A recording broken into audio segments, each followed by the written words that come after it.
Thank you. I appreciate being able to talk to you. And I'm going to continue to the difficult discussions, back to those.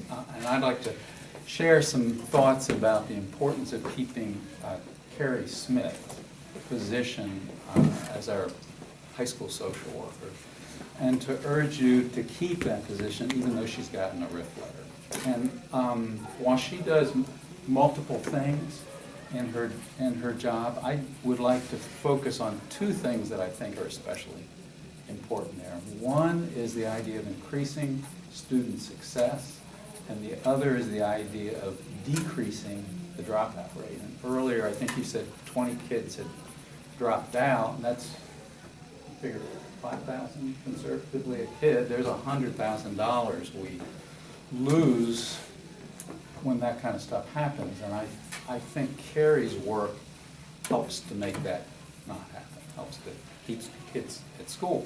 And I think both of these things, increasing student success and preventing dropouts, are important to the whole county and to the board's solvency. In long term, and if you look at it long term, I think inadequate student success and decreased dropouts cost the county in terms of what kind of a workforce we've got to bring in potential employers. If the idea, if we had more employers, we'd have a better tax base, we could have more money for the school system.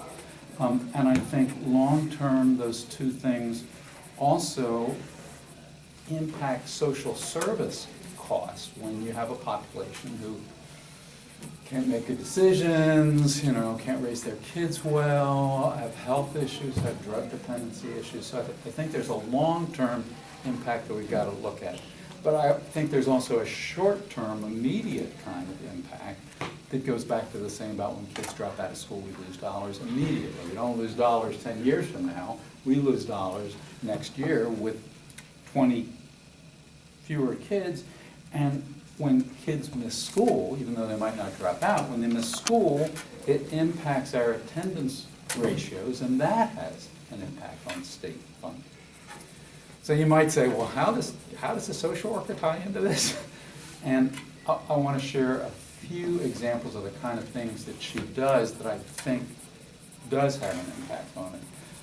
One of the things that she's done over the last couple of years is she provides a food pantry at the school for kids.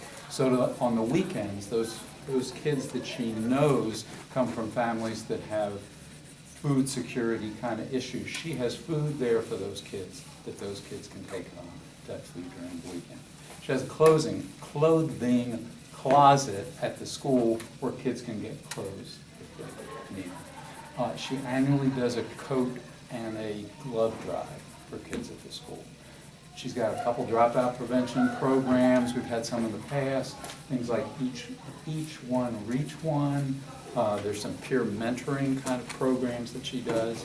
She's closely involved in this teen parenting initiative. She's sort of the frontline person that knows before any of the rest of us know who's pregnant, gets those young women involved to make sure they have medical services, and gets them involved in the program that we're doing.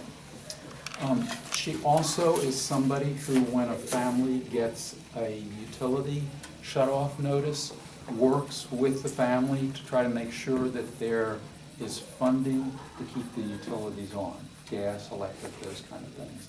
And if she can't work with the agency, then she goes out to get money to pay to make sure that the terminations don't happen. She also works with families who lose their homes by fire, flood, things like that, to make sure that they have things that are going to tie them over. Most of us who are left in the room have been educated, either school teachers, administrators, or just educators in the community as nurses or people. And we know that kids don't do well in school if they are hungry.